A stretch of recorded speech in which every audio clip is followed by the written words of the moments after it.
So you've got a dog here in Pekin, and you're looking for the right trainer? You have come to the right place.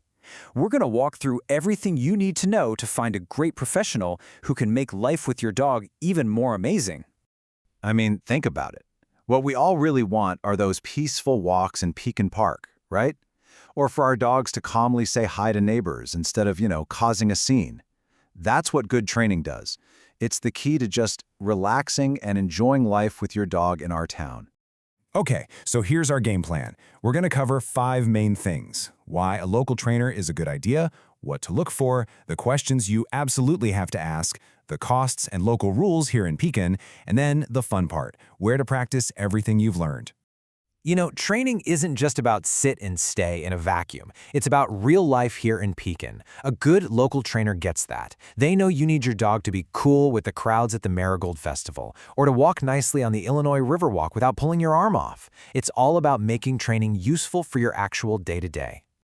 All right, so let's get into the nitty-gritty. When you're looking at a trainer, what should you actually be looking for? We'll cover their methods, their qualifications, and the kinds of classes they offer so you can figure out what's going to be the best match.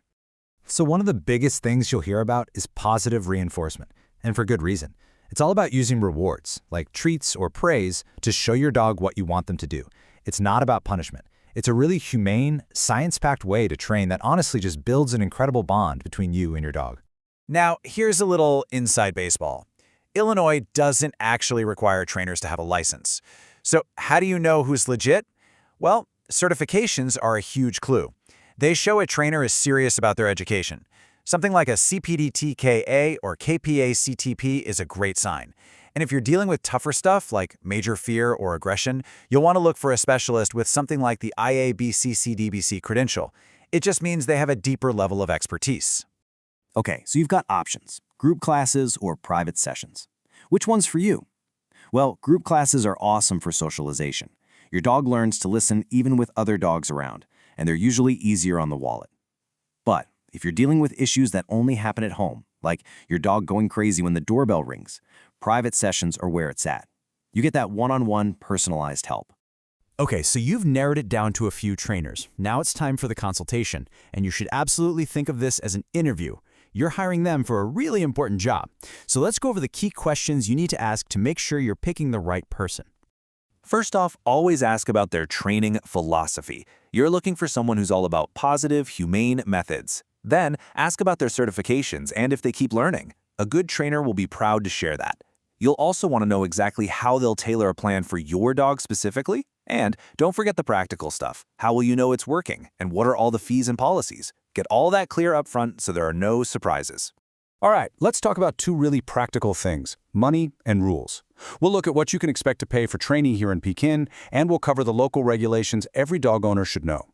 So here's a rough breakdown of what training costs in the Pekin area. You can see there's a pretty wide range. A 6-week group class is going to be your most affordable option. Then you've got private lessons and packages for in-home training.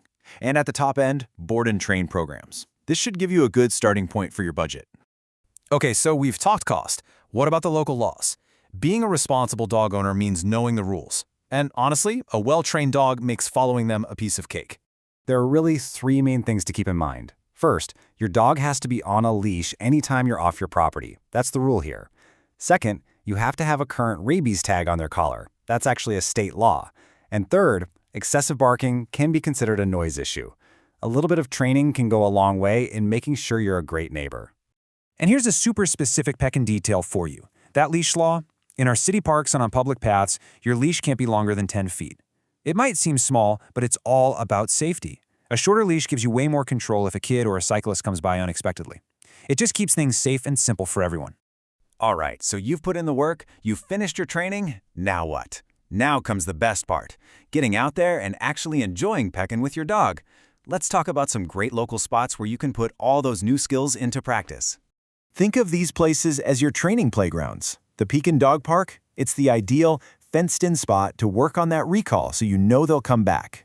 The trails in Pekin Park are perfect for practicing loose-leash walking when there are other people or bikes around.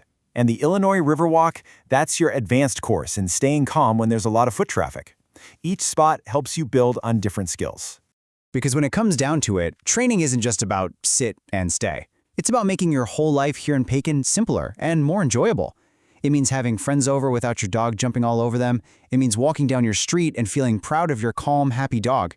It just makes everything better. We wish you the very best on your training journey.